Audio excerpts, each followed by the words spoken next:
This channel does not promote any violent, harmful, or illegal activities. All content provided by this channel is meant for an educational purpose only.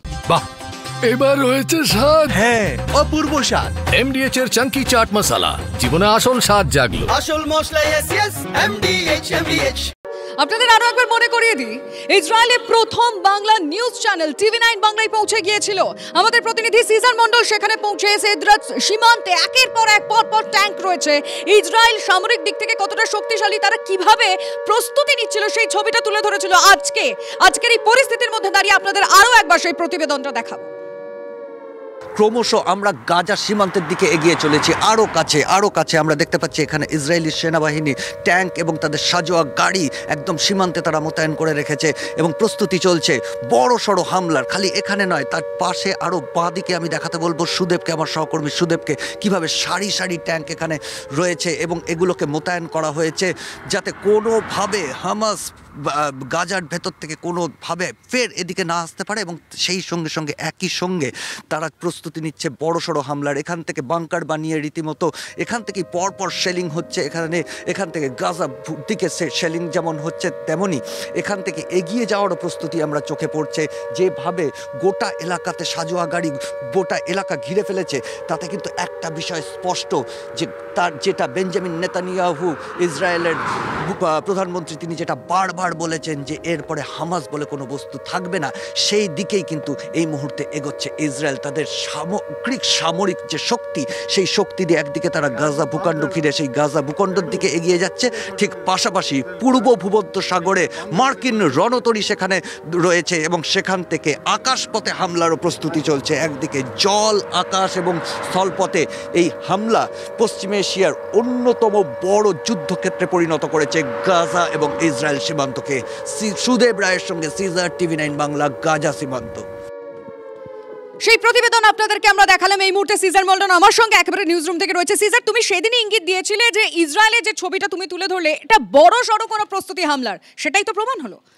একদমই। যদি দেখা যায় Iran ইসরায়েলের সম্পর্কের কথা, 1979-তে Ayatollah Khamenei ক্ষমতায় আসার পর থেকেই কিন্তু ইরান ইসরায়েল সম্পর্কের একটা অবনতি ঘটে এবং তারপর থেকে আমরা বিভিন্ন সময় দেখেছি এই ধরনের যুদ্ধ পরিস্থিতি।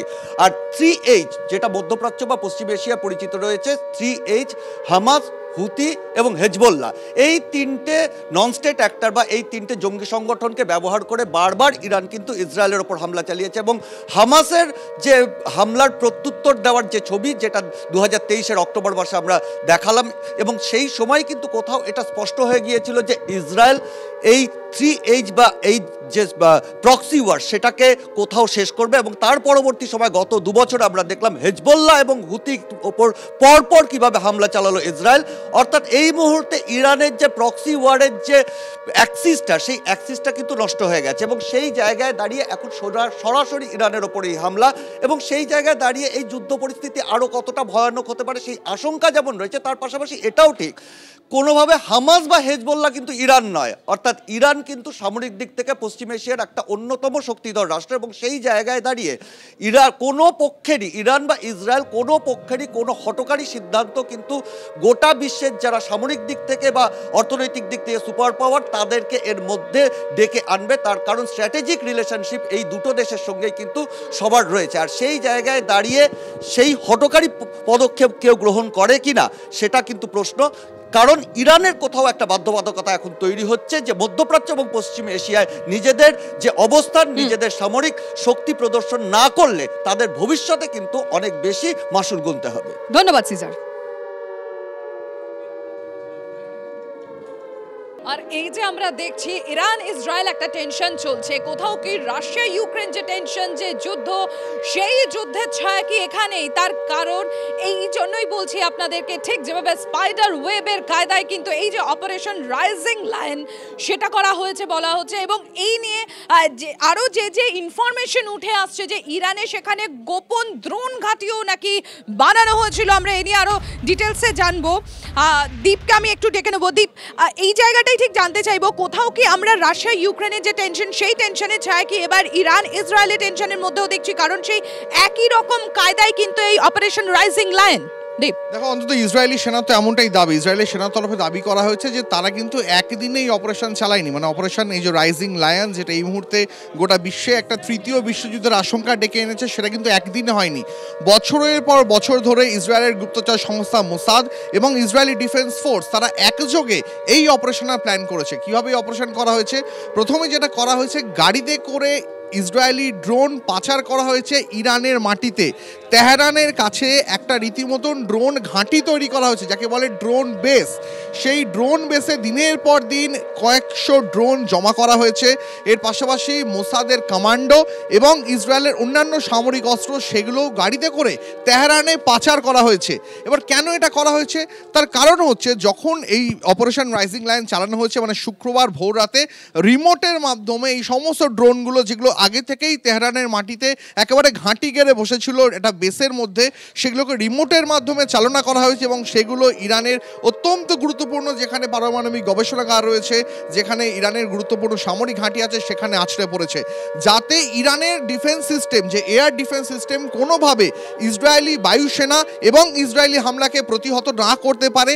তাই আগে থেকেই এই ইসরায়েলি ড্রোনগুলো সেই এয়ার ডিফেন্স সিস্টেমকে আঘাত করে, তাদের ক্ষতিগ্রস্ত করে এবং কার্যত অকেজো করে রাখে, যার ফলে ইসরায়েলি যে 200টা যুদ্ধ বিমান 330 রকমের সামরিক অস্ত্র নিয়ে ইরানের গুরুত্বপূর্ণ ঘাঁটিগুলোতে হামলা চালিয়েছে এবং হামলা চালানোর পরে তারা আবার নিরাপদে একেবারে বায়ুসেনা ঘাঁটিতে ফিরে এসছে। ইসরায়েলি বায়ুসেনার কোনো ক্ষয়ক্ষতি হয়নি, এমনটাই ইসরায়েলের তরফে দাবি করা হয়েছে। এবং এর পাশাপাশি মোসাদের তরফে যেটা বলা হয়েছে যে এই অপারেশন রাইজিং লায়ন, এটা কিন্তু একদিনের পরিকল্পনা নয়, কয়েক বছর ধরে ইরানের বারবারন্ত যে পারমাণবিক গবেষণা তাকে প্রতিহত করতেই এই রাইজিং লায়ন প্ল্যান করা হয়েছিল। একেবারে অনেক ধন্যবাদ দেব।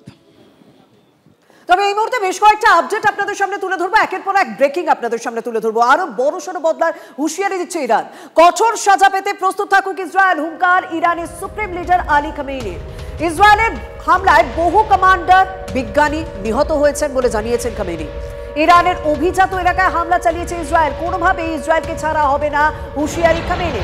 এর পরের আপডেটটা আপনাদের সামনে তুলে ধরে, ইসরায়েলের উপর পাল্টা হামলার যখন হুঙ্কার দিচ্ছে ইরান, ইসরায়েলে বড়সড় হামলা চালিয়েছে ইরান। ইতিমধ্যেই যা আপডেট পাওয়া যাচ্ছে, ইসরায়েলে শতাধিক ড্রোন হামলা চালানো হয়েছে। ইরানের ড্রোন হামলা ব্যর্থ হয়েছে বলে এদিকে দাবি করছে ইসরায়েল, অর্থাৎ হুমকি পাল্টা হুমকি চলছে। 800-রও বেশি ড্রোন নিয়ে হামলা চালালো ইরান, ক্রুজ মিসাইল নিয়ে হামলা ইরানে। আরো একটা আপডেট আপনাদের সামনে তুলে ধরি, ইরান ইসরায়েল যুদ্ধের মাঝে জর্ডানে ওয়ার সাইরেন। স্বাভাবিক এই দুয়ের মাঝে জর্ডান পড়ে গিয়েছে।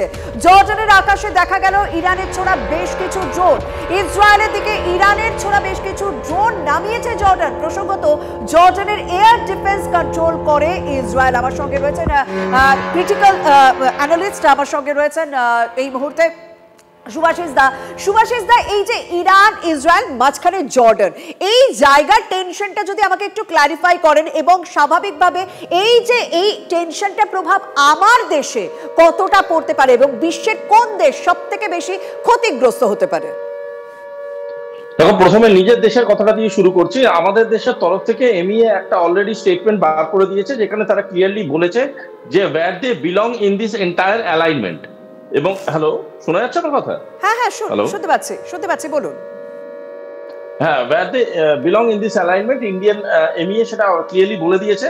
সেখানে আমরা যেটা ইকুইলিব্রিয়ামে বিশ্বাস করি এবং যেটা বিশ্বাস করি যে উভয় পক্ষকেই, ইসরায়েলকে এবং ইরানকে বলা হয়েছে the route of dialogue should be the preferred one, সেটা ক্লিয়ারলি বলে দেওয়া হয়েছে। দ্বিতীয় কথাটা হচ্ছে, ইয়েস, আমরা অয়েল এবং ক্রুড অয়েল যেই এন্টায়ার ট্রানজাকশন করিডোরটা, সেটা মারাত্মকভাবে ক্ষতিগ্রস্ত হতে পারে।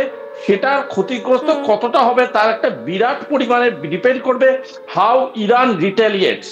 এবং ওয়াই ইরান রিটেলিয়েটস, আমি একটা কথা বলবো যে ইরান কিন্তু ইসরায়েল নয়, ইরানের এর আগেও অনেক ইতিহাস আছে টু বি এ ইরেসপন্সিবল পাওয়ার। এবং ইরান এমন কিছু রিটালিয়েশন করতে পারে যেই রিটালিয়েশনটা কিন্তু বহু সাধারণ মানুষের প্রাণ হানি করতে পারে, এবং সেই ধরনের জিনিস ট্রিগার করার ইচ্ছে, ক্ষমতা এবং অবস্থান ইরান আস্তে আস্তে পৌঁছচ্ছে। ইরান বারবার নিজের রেলেভেন্স হারাতে পারে মিডল ইস্টে, এই কথাটা যেটা আপনারা বলছেন এটা একদম বাস্তব কথা।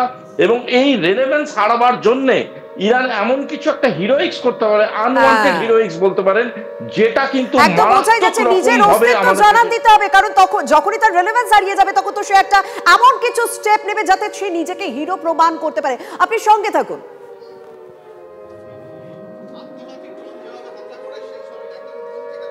দুই দেশের এই মহাযুদ্ধ খুব ইম্পর্টেন্ট হয়ে দাঁড়ায়। এখানে আমেরিকার কি ভূমিকা? তেহরানের অভিযোগ ইসরায়েলের এই আগ্রাসী যে ভাব দেখা যাচ্ছে এইটার জন্য দায়ী সম্পূর্ণভাবে আমেরিকা। এর আগেও কিন্তু আমরা এর আগে কথা শুনেছিলাম, কিন্তু এবার সরাসরি বলা হচ্ছে ইসরায়েলি হামলায় নিহত ইরানের শীর্ষ সেনাকর্তা পরমাণু বিজ্ঞানী হামলার বিরুদ্ধে প্রত্যাঘাতের অধিকার রয়েছে ইরানের, দাবি বিদেশমন্ত্রীর। আমেরিকার বিরুদ্ধে আঙুল তুলেছেন ইরানের বিদেশমন্ত্রী। ইসরায়েলি মিস অ্যাডভেঞ্চারের ফল ভুগতে হবে ওয়াশিংটনকেও হুঁশিয়ারি তেহরান। এই যুদ্ধ আবহে আরো একটা আপডেট দিই আপনাদের। ইরানের হামলার আগে আমেরিকাকে জানিয়েছিল ইসরায়েল। ট্রাম্প বলছেন এমনটাই, তবে হামলায় আমেরিকার হাত নেই, সাফাই মার্কিন প্রেসিডেন্টের। তবে ইরানকে পরমাণু অস্ত্র তৈরি করতে দেব না জানাচ্ছে ট্রাম্প। পরমাণু বোমা নিয়ে আলোচনার টেবিলে বসা সম্ভব নয়। ট্রাম্পের বক্তব্যের তীব্র প্রতিক্রিয়া তেহরানেরও। ওয়াশিংটনকেও এর ফল ভুগতে হবে, বিস্ফোরক তেহরান। আর এই যে ইরান ইসরায়েল টেনশন চলছে, এই টেনশন চলাকালীনই ভারতীয় যারা রয়েছেন, দুই দেশে বসবাসকারী যে সমস্ত ভারতীয় রয়েছেন তাদেরকে বিপজ্জনক জায়গা এড়িয়ে চলার পরামর্শ দেওয়া হয়েছে। এবং শুধুমাত্র তাই না, নয়াদিল্লির তরফ থেকেই পরামর্শ দেওয়া হয়েছে সমস্ত সেফটি প্রোটোকল, আই রিপিট, সমস্ত সেফটি প্রোটোকল মেনে চলার অ্যাডভাইজারি ইতিমধ্যেই জারি করা হয়েছে। ভারতীয় দূতাবাসের সোশ্যাল মিডিয়া পোস্টে নজর রাখারও পরামর্শ দেওয়া হয়েছে। একদম ইরান ও ইসরায়েলে বসবাসকারী ভারতীয়দের কথা বলছিলেন আমার সহকর্মী সম্প্রীতি। কিন্তু এই ইরান ও ইসরায়েল দুটি দেশে কিন্তু আমাদের বন্ধু দেশ, এবং বিবৃতি দিয়ে দুই দেশকেই শান্ত হওয়ার অনুরোধ করেছে দিল্লি। আলোচনা টেবিলের মাধ্যমেই মিলতে পারে সমাধান মনে করছে ভারত। যে কোনো প্রয়োজনে ভারত সহযোগিতার হাত বাড়িয়ে দিতে প্রস্তুত। দুই দেশেই বসবাসকারী ভারতীয়দের সাবধানে থাকার পরামর্শ দিল্লি। যদি এমবিএচ কিচেন কিং কিচেনে থাকি তো আমরা যা ইচ্ছে তৈরি করতে পারি। বেগুনের ভর্তা, আলু কপি, ভিন্ডি মশলা, আরো অনেক কিছু। MBH